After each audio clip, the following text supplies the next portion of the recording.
मुकोद्भासितरणम् विकसितनलिनहास्यम् विस्फुरन्मन्दहास्यम् कनकरुचिदुकूलम् चारुबर्हावचूलम् कमपि निखिलसारम् नौमि गोपीकुमारम् वंशी विभूषितकरान्नवनीरदाभात् पीताम्बरादरुमदिम्बफलाधरोष्ठात् पूर्णेन्दुसुन्दरमुखादरविन्दनेत्रात् कृष्णात् पदं किमपि तत्त्वमहं न जाने ध्यानाभ्यासवशीकृतेन मनसा सन्निर्गुणं निष्क्रियम् ज्योतिः किञ्चन योगिनो यदि परम् पश्यन्ति पश्यन्तु ते अस्माकं तु तदेव लोचनचमत्काराय भूयाचिरम् कालिन्दी पुलिनेषु यत्किमपि तन्नीलं महोधावति श्री राममय सब जग जानी करऊं प्रणाम जोर जुगपानी। अर्जुन से जब भगवान ने युद्ध करने के लिए कहा तो मन में कुछ शंका हो गई। ज्ञान को बड़ा ऊंचा बताया भगवान ने। तो अर्जुन ने पूछा ज्यायसी चेत कर्मणस्ते मता बुद्धि जनार्दन तत्किं कर्मणि घोरे माम नियोजयसि केशव। कहा महाराज यदि कर्म की अपेक्षा ज्ञान ऊंची वस्तु है तो मुझे इस घोर कर्म में आप क्यों नियुक्त करते हैं, घोर कर्म में क्यों लगाते हैं? ये अर्जुन का प्रश्न है। इसी प्रश्न पर फिर कर्मयोग का आरंभ करके सारे गीता का निरूपण हुआ। ये तीसरे अध्याय। तो अर्जुन को बताया भगवान ने कि तुम्हारी जो प्रकृति है वो युद्ध करने की है। प्रकृति स्वाम नियुक्त। अभी तुम युद्ध से भाग रहे हो। घर वालों को देख करके, स्वजनों को देखकर, बड़ों को देखकर, गुरुजनों को देखकर तुम्हारे मन में जो एक विराग सा उत्पन्न हो गया है, ये वास्तविक विराग नहीं है, मोह है।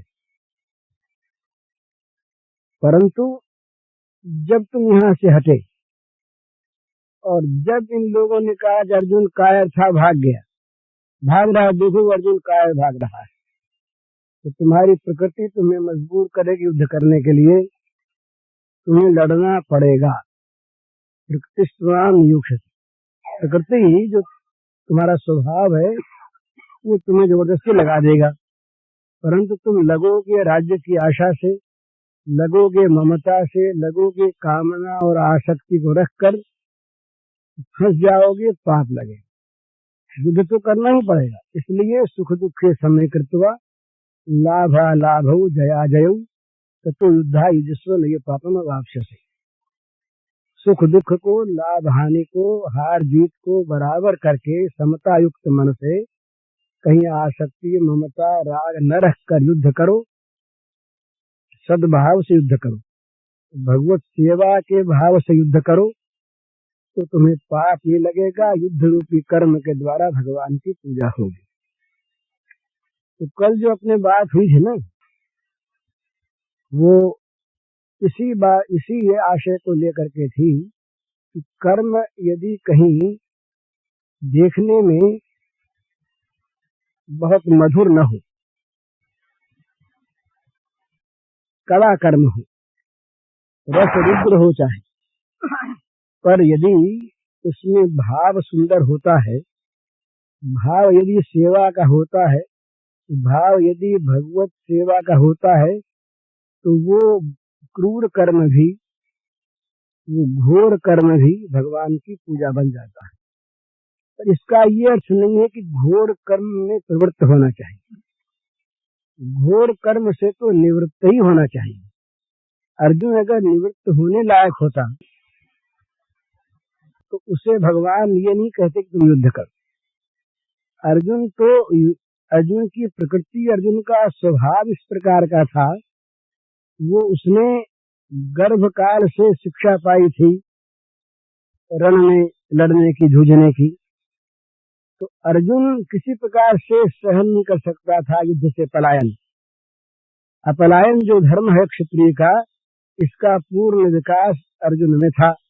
युद्धे चाप पलायनम, युद्ध में से भागना नहीं। इसलिए अर्जुन के निमित्त ये चीज, फिर अर्जुन के लिए भी भय था कि अर्जुन कहीं मोह में न फंस जाए। इसलिए अर्जुन को बार बार भगवान ने अनेक प्रकार से, ज्ञान की युक्ति से, निष्काम कर्म योग की युक्ति से, भक्ति की युक्ति से, सब प्रकार से अर्जुन को निर्मम और निरहंकार होकर लड़ने के लिए आज्ञा दी।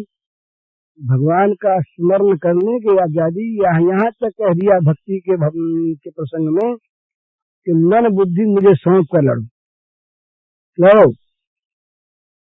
तस्मात् सर्वेषु कालेषु मामनुस्मर युद्ध च मय्यर्पित मनो बुद्धि मामे वैशिष्ट संशय। भगवान ने कहा कि लड़ना तुमको है तो लड़ो, लेकिन ऐसी बात कह दी भगवान ने कि वैसी अगर लड़ाई कोई कर सके तो कोई आपत्ति नहीं। भगवान ने कहा सर्वेषु कालेषु मामनुस्मर च युद्ध। पहले इस पर आपत्ति उठा दी जाएगी कि युद्ध दो काम साथ नहीं हो सकते।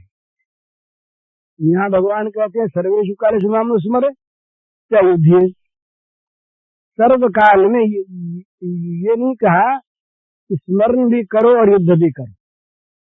भाई जब स्मरण करना होता है स्मरण करो, युद्ध करना होता है युद्ध करो, तब तो युक्ति संगत बात थी। पर भगवान युद्ध के लिए सर्वकाल नहीं कहते, पर स्मरण के लिए सर्वकाल कहते हैं। तस्मात् सर्वेषु कालेषु मामनुस्मर युद्ध च। सर्वकाल में मेरा स्मरण करते हुए युद्ध करो। तो सर्वकाल में स्मरण हो कैसे, इसी में बता दिया मय्यर्पित मनोबुद्धि। ये जो कुछ भी निश्चय स्मरण होता है ये सारा का सारा मन बुद्धि से होता है। भगवान ने कहा कि मन बुद्धि मुझे सौंप कर मेरा स्मरण करते हुए युद्ध करो, यही तो युक्ति है। फिर युद्ध में आपत्ति नहीं।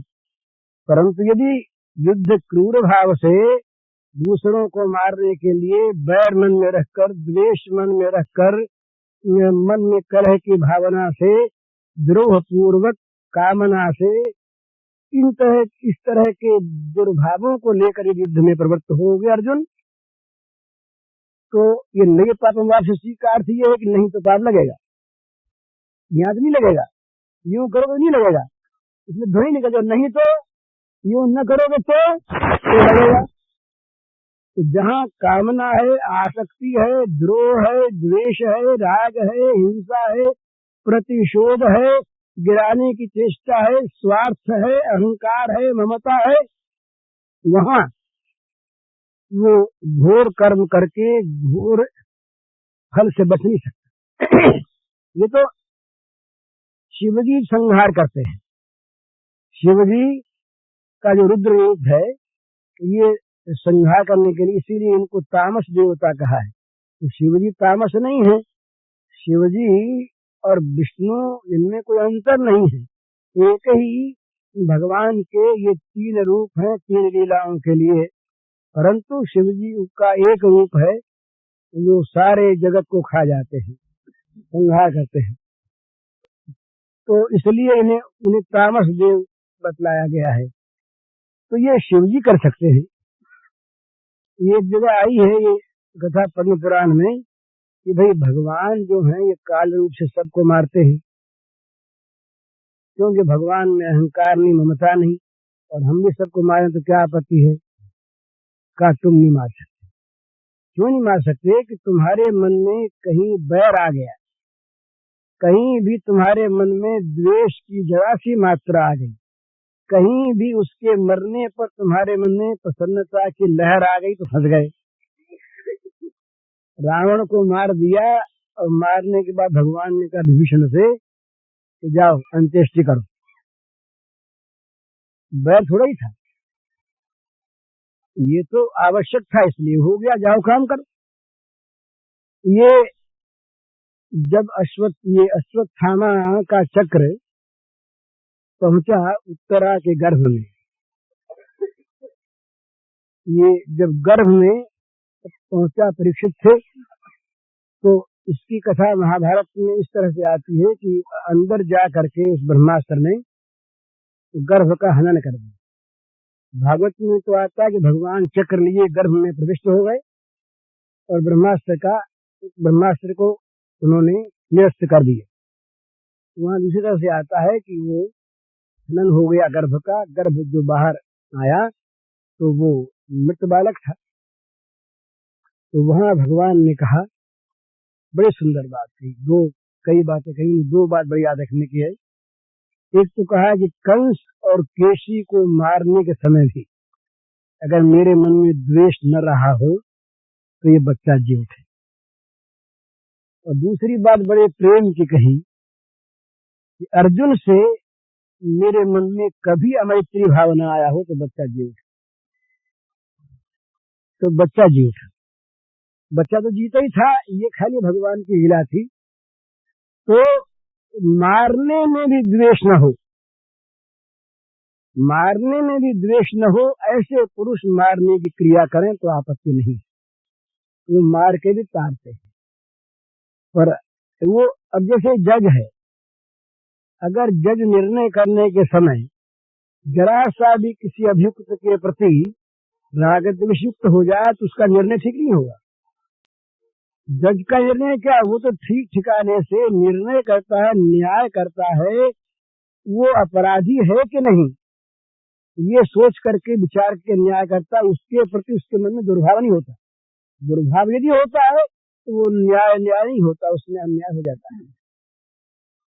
इसलिए ये प्रार्थना की है, उपनिषदों में आया है, ऋषियों ने कहा कि महाराज हमको हमेशा कुशल कर्मों में लगाइए, मन शुभ कर्म में लगाइए, अशुभ कर्म में कभी हमें प्रवृत्त न करिए। यदि आवश्यकता भी हो तब भी आप जहां तक बने अशुभ से हमें बचाइए। अशुभ कर्म में प्रवृत्ति होने पर होता क्या है, अशुभ की तो आदत पड़ जाती है और भाव छूट जाता है, तो बड़ी मुश्किल होती है।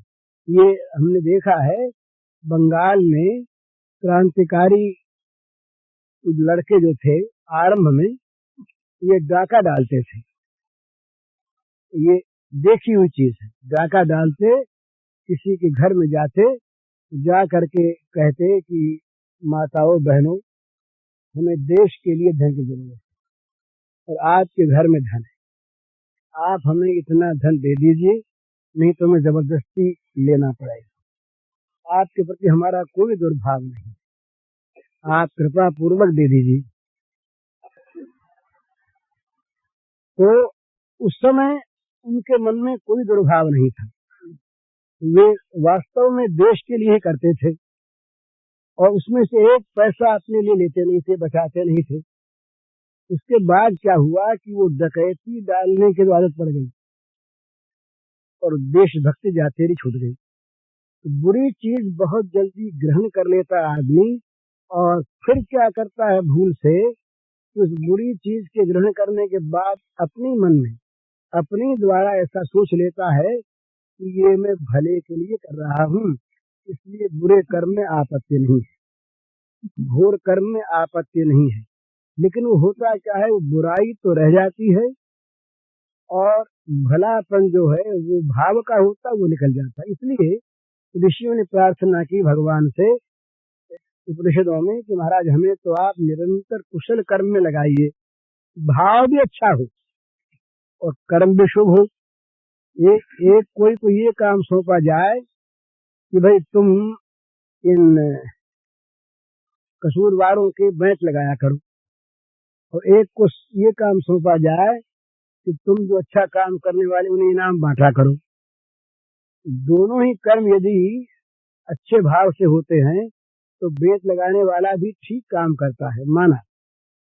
पर बेत लगाने वाले की बेत लगाने में अभ्यास कराने की वृत्ति हो जाती है, तो बेत लगाना सीख जाता है। और पुरस्कार देने वाला, दान देने वाला दान देना सीख जाता है। जिस प्रकार के मनुष्य कर्म करता निरंतर, उसी प्रकार का उसका स्वभाव बन जाता है।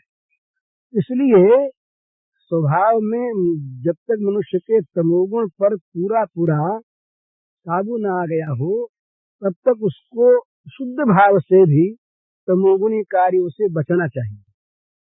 ये चोरी से बचने के लिए चोरी की कला सीखना ये है तो अच्छा, लेकिन हरेक के लिए काम की चीज नहीं है।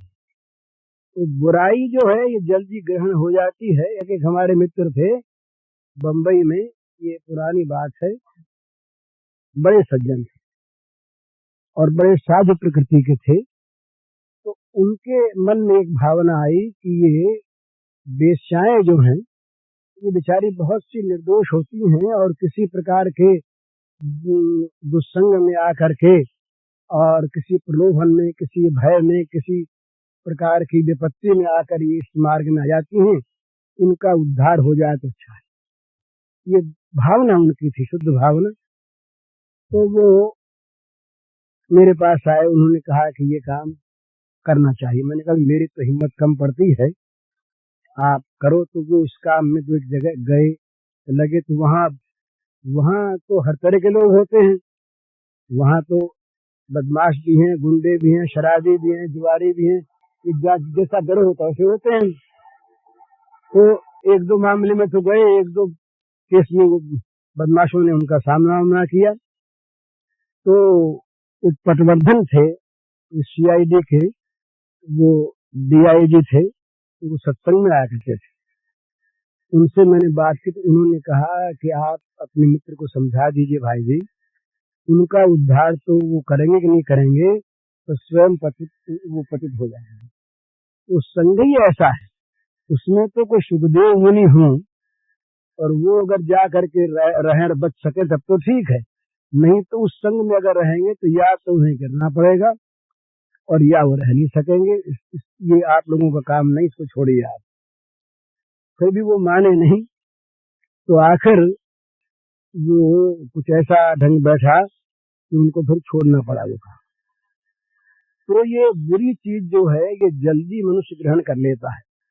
इसलिए अच्छे के लिए भी, अच्छाई से भी बुरा काम करने की, घोर कर्म करने की प्रवृत्ति ये खतरनाक है, मनुष्य के लिए सावधानी की जगह है। इसमें कहीं प्रलोभन आ जाए, कहीं द्वेष आ जाए, कहीं राग आ जाए, कहीं मन में कुत्सित भावना आ जाए तो गिरना सहज है।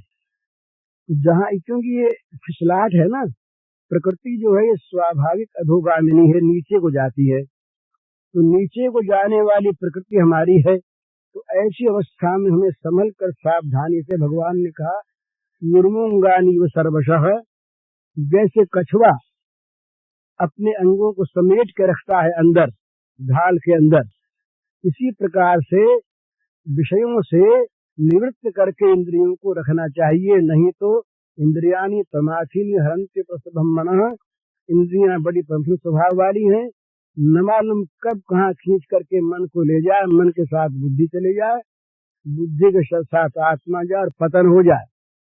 इसलिए जहाँ तक बने ये ख्याल रखना चाहिए, बुरा कर्म, घोर कर्म, जिसमें हिंसा होती हो, जिसमें असत्य होता हो, ये अपवाद हैं।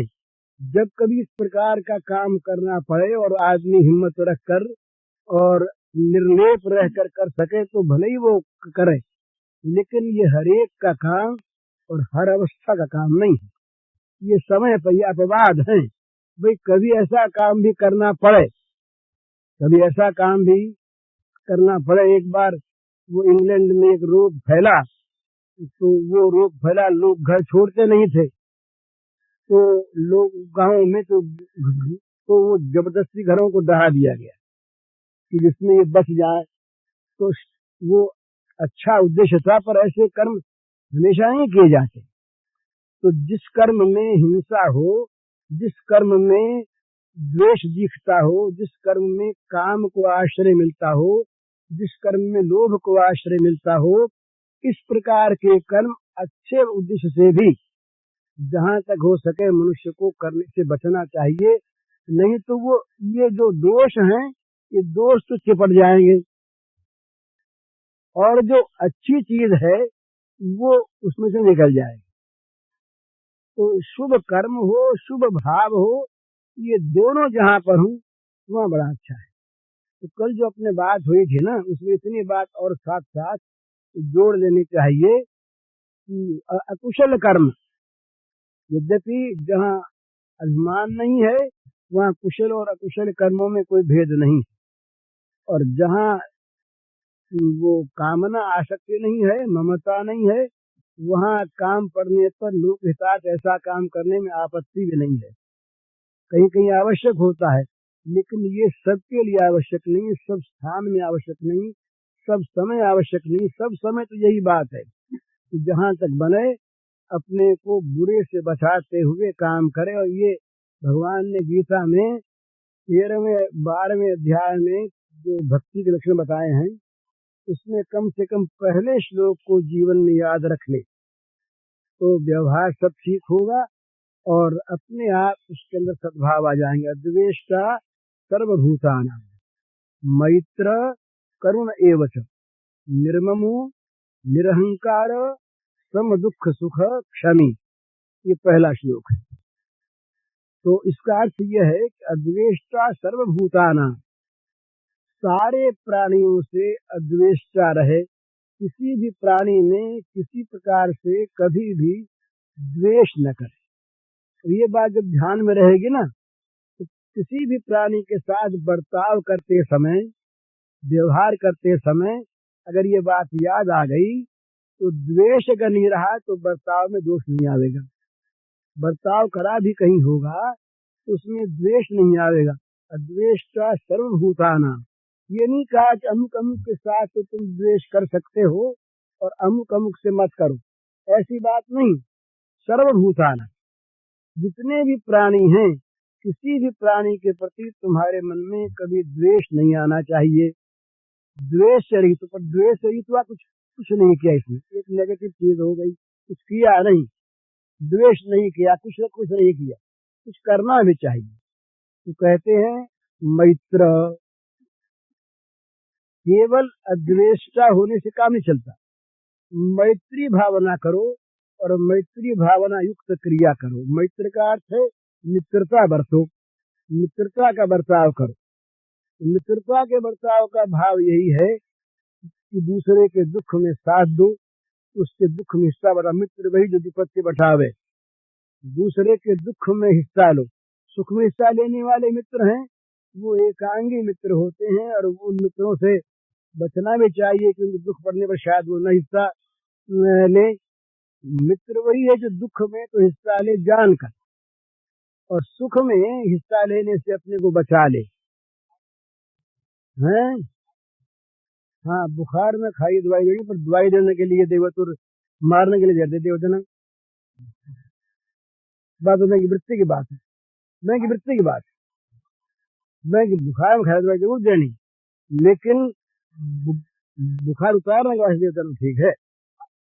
और खारी खारी दवाई देने के बाद पड़ जावे है, तो आपने तो खारी देनी चाहे बुखार हो चाहे नहीं हो, तो मुश्किल हो जाए। हाँ, अब बात ठीक है, मेरे देश बाहर की अब बहुत ठीक कही, ठीक है। अद्वेष्टा सर्वभूतानां मैत्र करनी उचित। तो ये अन्न बंद करने में आपत्ति नहीं, खारी दवाई देने में आपत्ति नहीं, पर मित्र भावना होनी चाहिए। मित्र भावना हो और द्वेष रहित हो, या यहाँ पर ये आम चीज है सबके लिए। या ये नहीं बताया कि हम क्रिया करो, ये कहा है वहाँ कि भाई मित्र यदि बुरे मार्ग में जाता हो तो जहाँ तक बने उसको रोके, और कुपथ निवारी सुपंथ चलावा। गुण प्रगट ही अवगुण ही दोहरावा। ये मित्र की व्याख्या की तुलसीदास जी महाराज ने। कुपथ निवार, बुरे मार्ग में जाने से रोके, अच्छे मार्ग में उसको प्रवृत्त करे, पर अपने मित्र की बुराई का प्रकाश न करे। गुण प्रगटे अवगुण ही दोहरावा, उसके दोषों को छिपावे, मित्र के दोषों को, और उसके गुणों को प्रकट करे। दूसरों के साथ ये बर्ताव है ना, गुणों का प्राकट्य और दोषों का क्षमन दूसरों से होता है। और मित्र के साथ अगर मार्ग में जाता हो, इसको कृष्ण महाराज ने यहाँ तक कहा है महाभारत में कि अगर बस चले न माने तो चोटी खींचकर कान पकड़ के भी उसको रोक ले, यहाँ तक आपत्ति नहीं, फिर न माने उसकी इच्छा। तो ये एक जनरल चीज है, अद्वेष्टा सर्वभूतानां मैत्र करुण एव च। मित्र यदि कड़वी दवा दे तो आपत्ति नहीं, पर द्वेष भाव न हो और मित्र भाव हो। माता पिता बच्चों को कड़वी दवा भी देते हैं, बच्चों का खाना भी बंद कर देते हैं, तो माता पिता में द्वेष नहीं, वो दो चीज हो जानी चाहिए, अद्वेष्टा हो और मित्र भावापन्न हो। नहीं तो ये क्या होता है, ये भगवान इसीलिए सारी बात करेगा युद्ध करना है, और युद्ध करने में कहीं पर भी ये दोष आ गए तो भगवान ने पहले कह दिया कि फिर पाप लगेगा, गिर जाओगे, तो युद्ध से बच नहीं सकता। तो द्वेष रहित होकर युद्ध करे, ममता रहित होकर युद्ध करे, आशा रहित होकर युद्ध करे, तब तो ठीक है। और यदि उसमें आशा, ममता, द्वेष, कामना इत्यादि साथ साथ है तो बच नहीं सकता पाप है। तो अद्वेष्टा सर्वभूतानां मैत्र करुण एव च। अच्छा, मित्रता में लेन देन दोनों होता है। इससे भी आगे एक बढ़ी हुई चीज और है, केवल मित्रता से काम नहीं चलता। भाई एक मित्र है, वो दे नहीं सकता, तो मित्र धर्म ही जब विकसित होता है, उसने बताया है विपत्ति काल कर सतगुण नेहा, सुत कसंत मित्र गुण येहा। साधारण समय में मित्र के साथ जो बर्ताव हो, उसकी अपेक्षा विपत्ति में 100 गुना अधिक स्नेह का बर्ताव करना चाहिए। साधारण काल में हम और आप दो मित्र हैं, बगल से हम निकल गए, आपके नहीं भी बोले तो कोई बात नहीं, पर विपत्ति काल में अगर कहीं बिना बोले हम निकल गए तो ये मन में आएगा कि इस समय विपत्ति में तुमसे कौन बोलेगा। विपत्ति काल में मित्र की परीक्षा होती है। गिरिधर मित्र नारी आपत काल परखिए हिचारी। मित्र की परीक्षा विपत्ति काल में होती है, विपत्ति के बिना मित्र का नहीं पता लगता। ये जो दास, ये जो सच्चे भाव है ना भक्ति में, इसमें इसकी बड़ी बड़ी परीक्षाएं होती हुई है। विपत्ति में जो मित्र को साथ दे, मित्र की विपत्ति ले ले, मित्र का कलंक ले ले, ये और ऊंची चीज है। मनुष्य धन दे देता है और प्राण भी कहीं दे देता है, यश मिलता है ना उसको बदले में।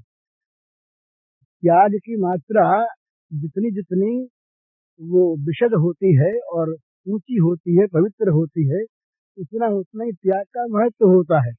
एक आदमी ने मित्र के लिए धन दे दिया और एक आदमी ने मित्र के लिए प्राण दे करके यश प्राप्त कर लिया महान। तो देखो कितना अच्छा आदमी है, इसने मित्र के लिए प्राण दे दिए। और एक आदमी उससे ऊंचा बढ़ा हुआ है, जो मित्र के कलंक को अपने ऊपर लेकर के अपने जीवन को जिसने कलंकित घोषित करवा दिया। मित्र का कलंक ले लिया, उसका नाम नहीं हुआ, वो कलंकी बना। कलंकी हालांकि नहीं था, ये और ऊंचा त्याग। मित्र के लिए प्राण देना, धन देना, ये इतना कठिन नहीं है। वो एक मैंने कहानी, एक वो कथा आती है यूरोप में, वो कहा किसी के दो मित्र थे, दो में क्या नाम है, दो मित्र थे। तो दो मित्र थे, तो दोनों मित्रों में एक मित्र को सजा हो गई फांसी। तो ये हुआ कि भाई उस समय रेलवे तो थी नहीं, तो कहा कि भाई घर हो आवे, तो उससे कहा गया 3 महीने का तुमको समय दिया जाता है, पर 3 महीने में ये करना होगा कि तुम्हारे बदले में कोई यहाँ कैद रहे, और तुम अगर न पहुंच सको उस दिन, तो जो तुम्हारे बदले में रहे उसको फांसी हो जाए। उसका एक मित्र रहा, उस मित्र तो चाहता था कि हो जाए, इसके बदले फांसी हमको हो जाए। तो मित्र ने अपना नाम लिखवा दिया, दस्तावेज पर साइन हो गया, सब कुछ हो गया, वो गया, ये रह गया। बड़ी खुशी से रहा। और अब इसके मन में ये भावना, ये कामना करता रोज कि 3 महीने बीत जाए और वो ना आवे तो बड़ा अच्छा, 3 महीने बीत जाए और वो ना आवे तो बहुत अच्छा। तो साहब, अब रेलवे थी नहीं उस समय, घोड़ों पर आते थे, पैदल आते थे। तो 3 महीने पूरे हो गए, तब आज अंतिम दिन है, वो आया नहीं। तो ये कहता है जेलर से उससे कि भाई वो तो आया नहीं, समय पूरा हो गया, अब हमें फांसी लगा दी जाए। देर क्यों कर रहे हैं? ये समझता है कि कहीं वो आ गया, फांसी से हम बच जाएंगे तो हमारा ये बड़ा सुंदर अवसर जो है मित्र के लिए प्राण देने का, ये नहीं रहेगा, फिर क्या होगा। इसको चिंता है। जैसे धन वाले को, धन के लोभी को धन पाने की चिंता रहती, जल्दी पहले हम प्राप्त करें, दूसरा ना आ जाए। इसी प्रकार से इसको प्राण देने की चिंता थी, जल्दी से हमारे प्राण ले लिए जाए, मित्र बच जाए। तो आखिर बस वो समय हो गया, ये फांसी पर जाने ही वाला था। उधर से घोड़ा दौड़ाता हुआ आया कि मैं आ गया, मैं आ गया। वो आ गया। अब दोनों आ गए, वो कहते फांसी हमें लगे, वो कहते फांसी हमें लगे। वो कहते हैं कि भाई हम टाइम पर आ गए, फांसी क्यों इसको लगे, हमको लगनी चाहिए। वो कहता कि टाइम पूरा हो गया, मुझे फांसी तो लग रही तो मुझको लगनी चाहिए। ये मृत्यु की होड़। वो कहता मैं मरूं, वो कहता मैं मरूं, आखिर किसको मारे। तो उस राजा को बुलाया गया। राजा आया वहां पर। राजा ने आकर के पूछा कि भाई क्या बात है। कहा ये ऐसी बात है। कहा कि तुम्हारा संबंध क्या है। फिर हम आपस में लिप्त रहे। कहा भाई तुम दोनों की फांसी माफ, एक बात है, तीसरा मित्र मुझको बना दो, दो तुम, तीसरा मित्र मैं बना। ये मित्र के लिए प्राण देने की बात। तो इस प्राण देने में एक एक चीज होती है, प्राण देना कोई मामूली बात नहीं है, बड़ी ऊंची चीज है। इस प्राण देने की बात में यश रहता है। मनुष्य जो है ये बड़ा यश का कामी है। हम लोग सभी, बड़े बड़े लोग, ये चाहते हैं कि इतिहास में हमारा नाम अमर रहे, इतिहास के पन्नों में स्वर्णाक्षरों में हमारा नाम लिखा जाए, ऐसी कोई कृति हमसे बन जाए, हम हमारा नाम अमर हो जाए। ये मनुष्य के मन में एक मान का लोभ रहता है, यश का लोभ रहता बड़ा भारी। तो मित्र के लिए प्राण देना चाहे यश के लोभ से न हो, परंतु चाहे केवल प्रेम से, पर इसमें एक चीज तो रहती है बदला मिलने की। पर जो कलंक ले ले, एक कथा आती है, ये भगवान राम के जीवन के संबंध में, इसका कुछ थोड़ा सा आभास अध्यात्म रामायण में। कैकेयी मैया जो है ना, इसको सारा जगत कलंकिनी कहता है। इतिहास में जितने लेखकों ने अब तक काव्य लिखे, इतिहास लिखे, जीवनियां लिखी, सबने कैकेयी को गालियां दी। भरत ने गाली दी, वशिष्ठ ने गाली दी, अरुंधति ने गाली दी। सब कोई भी इसको कुटिल कहने से, कुटिला कहने से नहीं बचा। एक राम ने गाली नहीं। राम ने कहीं पर भी, किसी रामायण में भी ऐसी बात नहीं आती कि राम ने कैकेयी को गाली दी, अपशब्द कहा हो। तो क्यों? ये कथा एक आती है अध्यात्म रामायण में, उसका थोड़ा संकेत है। वन में जब कैकेयी अकेली मिली तो ये पहले जाकर के मिले, मिल करके पूछा माता से, बड़ी दुखी माँ, उसके आंसू पर आंसू बह रहे, सारा कलंक उस पर। दशरथ राज की मृत्यु हो गई, राम वन में आ गए, भरत ने राज्य लिया नहीं, असफल हो गई, सारा कलंक उसके ऊपर, दुख भार से दबी हुई, बिल्कुल किसी से कह न सके, मुंह न दिखा सके, सब उसको अंगली से बतावें। बड़ी बुरी स्थिति है ना। जरा जरा कैकेयी की कल्पना कीजिए आप, कैकेयी का उस समय क्या हाल हो गया जब भरत ने दुत्कार दिया कैकेयी को। राजमाता होती शायद कुछ और होता। भरत ने दुत्कार दिया, शत्रुघ्न ने दुत्कार दिया, सब ने गाली दी। कैकेयी मरे तो कहाँ मरे, मुंह छिपावे तो कहाँ छिपावे। उस कैकेयी को वन में भरत के साथ जाना पड़ा। वहां अकेले में राम मिले तो राम ने कहा मैया तुम मन में किसी प्रकार की चिंता न करना, ये तुम जानती मेरा ही करवाया हुआ सारा काम।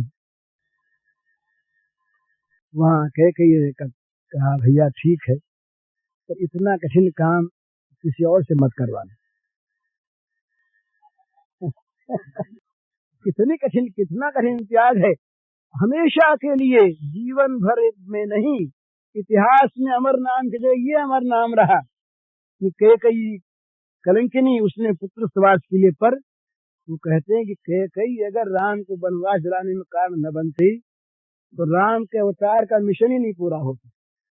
राम कैसे बन जाते, कैसे सीता का हरण होता, कैसे राक्षसों का जो संसार के लिए, समाज के लिए, विश्व के लिए जो महान घातक हो रहे थे, उन सब का संहार कैसे होता, विनाश कैसे होता, राम राज्य की स्थापना कैसे होती, इन सब में मूल कारण जो है वो कैकेयी देवी हैं, जिन्होंने अपने ऊपर राम का काज करने के लिए, राम का कार्य संपन्न करने के लिए इतना बड़ा कलंक अपने ऊपर ले लिया, जिस कलंक की कहीं सीमा नहीं, उम्र भर तक ही नहीं, इतिहास में हमेशा के लिए कैकेयी कलंक चली है। तो इस प्रकार का ये मैत्री भाव, ये बड़ा कठिन है।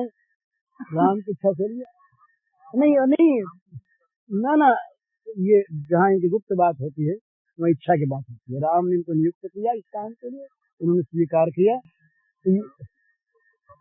हाँ नहीं, वो बात होगा ना इनसे बात, इन्होंने सर इसको स्वीकार कर लिया, दूसरे को मत सौंप लिया, हमको सौंप दिया, ये काम हमने करना। कैकेयी उसमें, कैकेयी के दो चीज है, राम के सामने कैकेयी दुखी नहीं है, राम का काम करती है। जगत के सामने उसको नाट्य करना है, वही जगत के सामने अगर वो चीज आ जाए, प्रकाश में आ जाए, तो कुछ नहीं रह सकता। तो राम ने काम करवा दिया, यही तो उसका मूल में एक रहस्य है। तो मतलब कहने का ये कि मित्र के कलंक को अगर अपने ऊपर कोई ले ले, ये अर्जुन के संबंध में भगवान की ऐसी चीजें आती हैं, कई दफे अर्जुन से वो काम करवा लेते हैं और कहते हैं हमने करवा। अर्जुन का सारा कलंक अपने पर लेने को भगवान तैयार रहते। महाभारत में कई जगह से प्रसंग आते हैं कि वो अर्जुन की सारी बुराई, अर्जुन की भूल भी हमारी थी, जो हमने किया। ये महाराज बलदेव जी महाराज खींच गए, बलदेव जी महाराज खींच गए, बोले ये सब तुम्हारा नहीं। सुभद्रावाली तो पहली बात है, जब उसको दुर्योधन को मारा भीम ने, पांडवों की ओर से, वो भीम ने मार दिया, वहां बलदेव जी आए, आकर के बहुत खींचे, हल उठा लिया एक बार तो वहां ये मारने चले, तो श्री कृष्ण ने बस दोनों भुजाओं से उनको पकड़ लिया। महाभारत में आता है कि दोनों भाई जब इस प्रकार से वो मारने यहाँ पकड़े खड़े हैं, बड़ी शोभा हुई दोनों भाइयों, कैसा लिखा है महाभारत में, बड़ी शोभा उनकी हुई, बड़ा सुंदर लगे दोनों, वो रोक रहे हैं। फिर उसका सारा ले लिया आपने, उनको कहना पड़ा ऐसा बलदेव जी को, तुम जाओ, तुम्हारा कहीं सारा तुमने करवाया। बोले हाँ हमने करवाया, आप पधारो। तो ये मित्र भावना, और मित्र भावना से ऊंचा भाव वो होता है जहाँ दुख देखे वहाँ मित्र भावना से काम नहीं। मित्र भावना के बाद एक है करुण भाव, हृदय का पिघल जाना। ये आता है हमारे यहाँ संतों की वाणी में आता है कि दूसरे के दुख को देखकर जिसका हृदय पिघलता नहीं वो राक्षस है। राक्षस की यही व्याख्या की है उसके हृदय की क्रूरता को लेकर, दूसरे के दुख को देखकर जिसका हृदय पिघले नहीं, द्रवित न हो जाए, वो राक्षस है। और भक्त के लिए खास तौर पर भगवान ने ये लक्षण बताया, वो तो करुण होता ही है, पर दुख द्रवई संत सुपुनीता, दूसरे के दुख से द्रवित हो जाना, दूसरे के दुख को देख न सकना। रंतिदेव ने सारे दुखियों के दुख को अपने ले लेने के लिए भगवान से वरदान मांगा। तो दुखियों ये जो करुणा है ना, दया, ये दया जो है ये अपने लिए होती है। दया दूसरे के दुख को देख करके उसके दुख से अपना मन पिघल गया और अपने मन में वो दुख आ गया। अब उस अपने दुख को मिटाने के लिए जो क्रिया होती है स्वाभाविक, उसका नाम दया है। दया स्वांत सुखाय होती है। दया में उपकार की भावना निश्चित चीज है, जिस दया में ये चीज है कि मैं दया करने वाला ऊंचा और ये बेचारा दया का पात्र मुझसे नीचा, वहां दया का ठीक विकास नहीं है। ये तो मेरा मित्र, इस पर दया करूं, और ये शत्रु, इस पर दया न की जाए, ये दया का विकास नहीं। परेवा बंधु वर्गेवा मित्रे दृष्टरिवा सदा आपन रक्षितव्यम तो दयिषा परिकृतिता। यह त्रिस्मृति का श्लोक है कि मित्र हो वो दूसरा हो या भाई बंधुओं में हो, मित्र हो व शत्रु हो, किसी को भी दुख में देखकर उसके दुख को न सह सकना, उसका दुख अपने हृदय में उतर जाना और उस दुख को दूर करने के लिए जो प्रयत्न करना स्वाभाविक, इसका नाम दया है। दया में एहसान नहीं है, दया में किसी को कटघनी बनाना है, दया में किसी को कार के भार से दबाना नहीं है, दया की दुकान नहीं खुलती। दया तो स्वांत सुखा है, अपने हृदय में दूसरे का दुख दुख बनकर आ गया, उस दुख को मिटाने के लिए जो स्वाभाविक क्रिया होती है उसका नाम अपनी दया का। बड़ी सुंदर चीज है। बोले अमुक आदमी बड़ा दयालु है, बड़ा अच्छा, पर उसका जो हृदय में जो कारुण्य है, करुणा है, वो करुणा यदि एहसान करती है, तो करुणा अगर दूसरे को कार भार से दबाती है, वो करुणा अगर कोई बदला चाहती है, वो करुणा अगर किसी को अपने से नीचा मानती है, तो वो करुणा दूषित है, वो विशुद्ध करना नहीं है। विशुद्ध करना वो है कि हृदय में करुणा भाव उत्पन्न हो गया किसी के दुख को देखकर, और वो करुणा भाव अपना ही अपने को दुख देने लगा। उस अपने दुख को दूर करने के लिए जो चेष्टा है वो स्वाभाविक होती है, उसमें माप तोल नहीं होता। जैसे अपने दुख को दूर करने में आदमी माप तोल नहीं करता, जितना अपने से बनता है, जिस प्रकार की भी चेष्टा वो कर सकता है अपने ये करता है, किसी पर एहसान बगैर जताए। इसी प्रकार जिसका हृदय करुणार्द्र है, जिसके हृदय में करुणा के द्वारा आर्द्र भाव पैदा हो गया है, वो मनुष्य दूसरे के दुख को देखकर उसको बिना मिटाने की चेष्टा किए रह नहीं सकता। वो उसे स्वाभाविक किसी प्रकार का नाम पाने के लिए नहीं, बदला पाने के लिए, अपने लिए नहीं, प्रत्युपकार के लिए नहीं, वो केवल स्वाभाविक उससे रहा नहीं जाता। ये है करुण भाव। तो भगवान ने कहा अद्वेष्टा सर्वभूतानां मैत्र करुण एव च। सारे भूत प्राणियों में अद्वेष्टा हो, सबके साथ मित्रता का भाव रखे, बर्ताव करे, और जहाँ दुख देखे वहाँ करुणार्द्र हो जाए। लेकिन करुणा करे, दया करे, मित्रता करे, पर कहीं मेरा न मान ले, मेरा माना कि बधा। इस पर भागवत का वो दृष्टांत है भरत मुनि का। भरत मुनि ने, भरत राजा थे, बड़े भारी सम्राट भरत मुनि, सब कुछ त्याग करके संन्यास ले लिया, यति भाव से रहे, जंगल में रहे, कुटिया बांध करे, सब कुछ छोड़ छाड़ दिया। एक हरिणियों का एक दल जा रहा था, सिंह ने बड़े जोर से दहाड़ मारी, गर्जना की, उससे एक हरिणी का गर्भ नदी में गिर गया। उस गर्भ में उस मृग के बच्चे को, शावक को उठा लाए और उठा करके उसको पालने लगे। दया पर दया के साथ साथ उसमें उनका ममत्व है, मेरा हरिणी का बच्चा, उसमें मोह हो गया। अब उसको दया है, ममत्व तो ठीक है, दया के साथ ममता आ गई, ममता के साथ मोह आ गया, मोह आ गया तो आसक्ति आ गई। अब फिर बाहर जाकर रोने लगे, देखो मेरा बच्चा था कहाँ चला गया, और वो यूं खाट खिलाता था, यूं नन्ही घास खाता था, मेरी गोद में आके सो जाता था, कितना अच्छा लगता था। ये सब वर्णन भागवत में। बस वो ममता जहाँ आई वही याद रहा, मरते समय दोबारा जन्म उनका मृग योनि में हुआ, हरिण बने।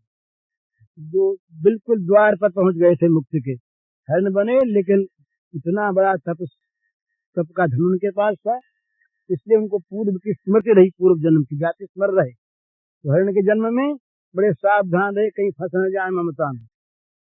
हरिण जोनि से फिर ब्राह्मण बने, ऊपर जड़ भरत उनका नाम पड़ा। जड़वत आचरण करते थे, लोग उसको जड़ कहने लगे, जड़ थे नहीं, महाज्ञानी थे।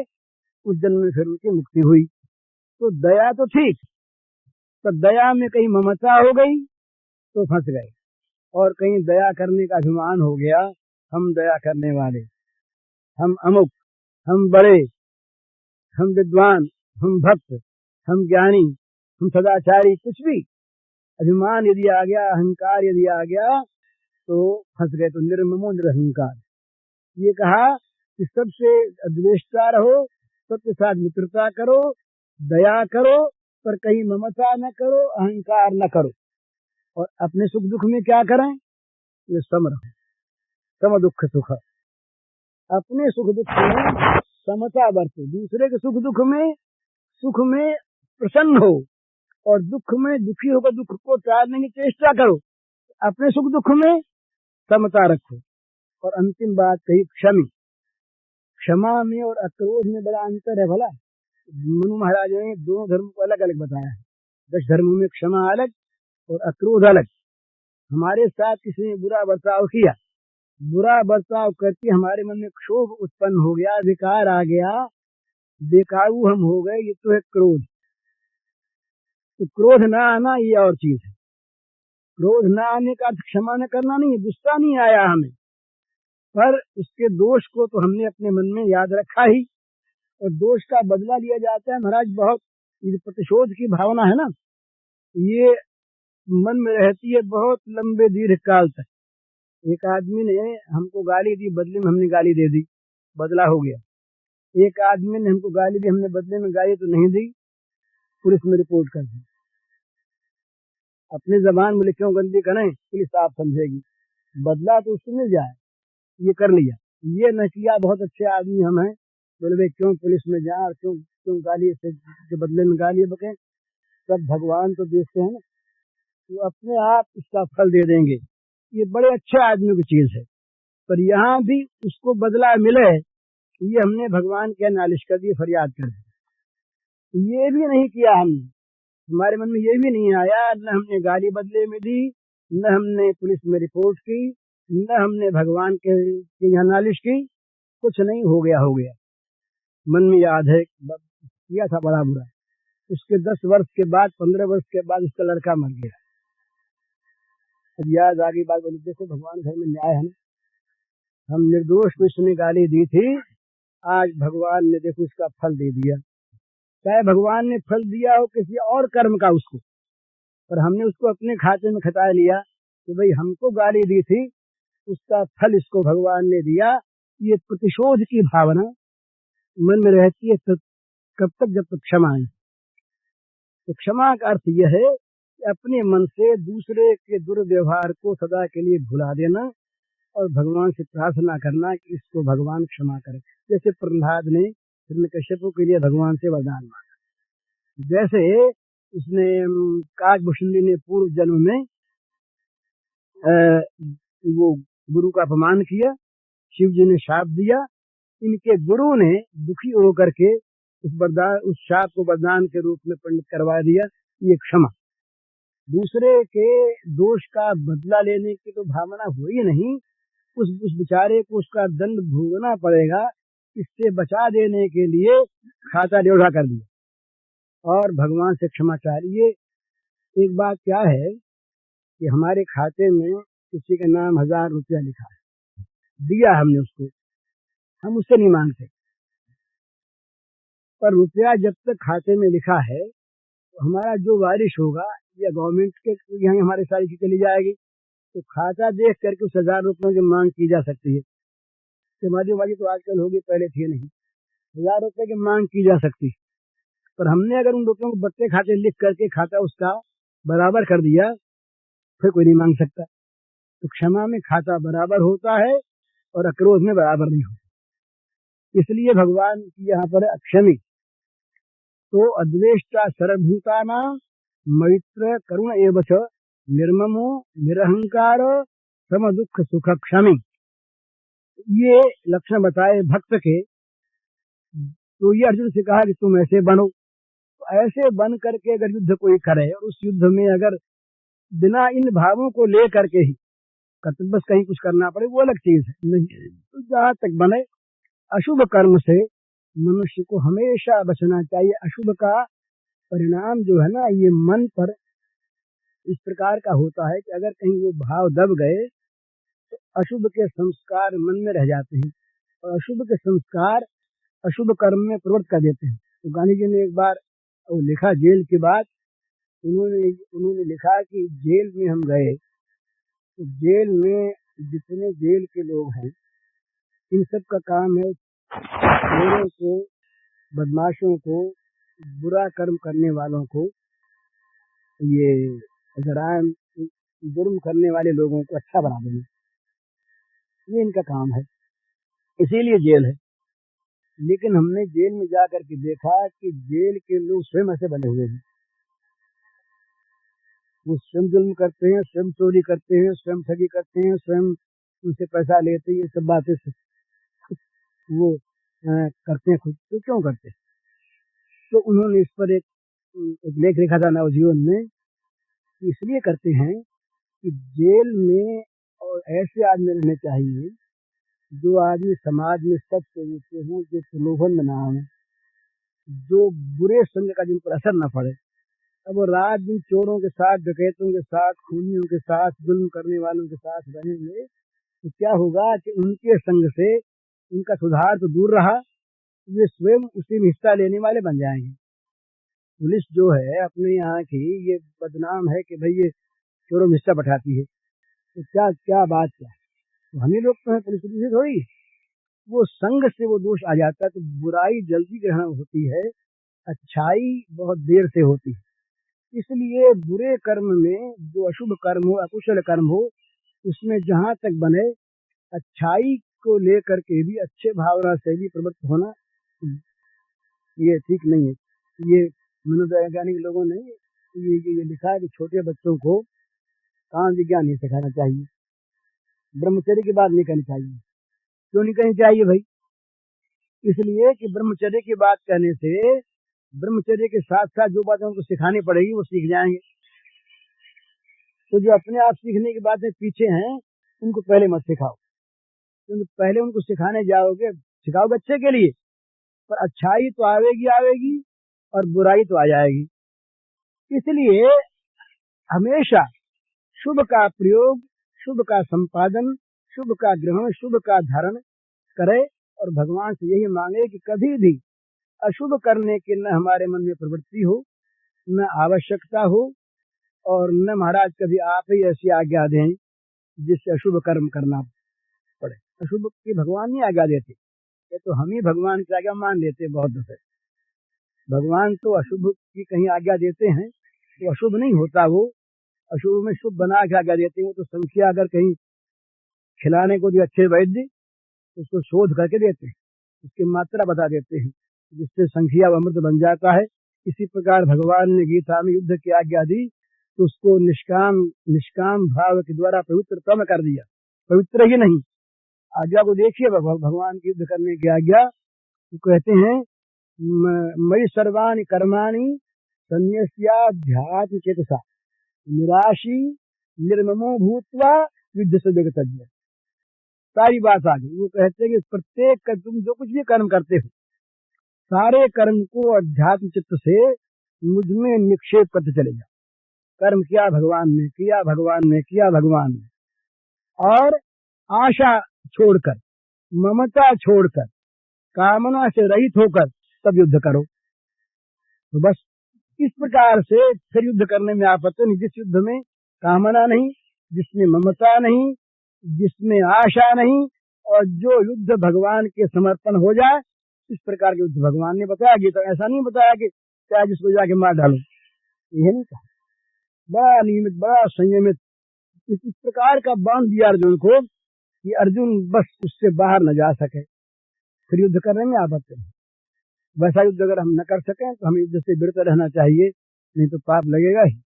इस प्रकार से निरंतर अशुभ से आदमी बचाए, इंद्रियों को, मन को, बुद्धि को, बुराई से हमेशा बचाता रहे। बुराई ग्रहण जल्दी होता है और बुराई पनपती बहुत जल्दी है, ग्रहण नहीं होता, बढ़ती जल्दी है। ये आंख वाक जो है ना तो बहुत जल्दी लग जाते हैं, बगैर पानी के भी ये लगे रहते हैं। धतूरा आग कौन लगाता है? ये लग जाते। विष की बेल बहुत जल्दी फैलती है, तो इस तरह से ये तमोगुण जो है ना, तमोगुण का विस्तार जल्दी होता है। तो तमोगुण को हमेशा सत्व से दबाए रखे, तमोगुण तो साथ रहेगा ही। भाई बाग है तो बाग में बाढ़ चाहिए, पर केवल कांटे कांटे बिखेर दे और अंदर कहीं फूल फल हो ही नहीं तो बड़ी बुरी चीज है।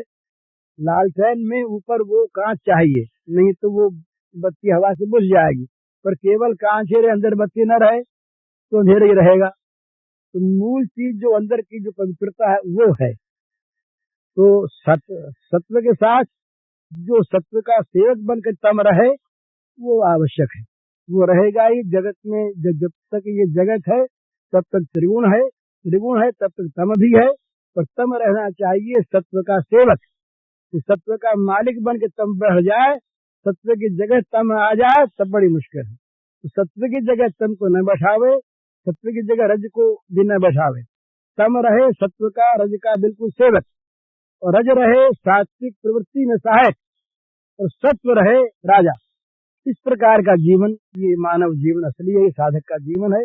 इस प्रकार के जीवन में हम लोग प्रवृत्त हों और लगें, संपादन करें तो हमारे जीवन की सार्थकता है।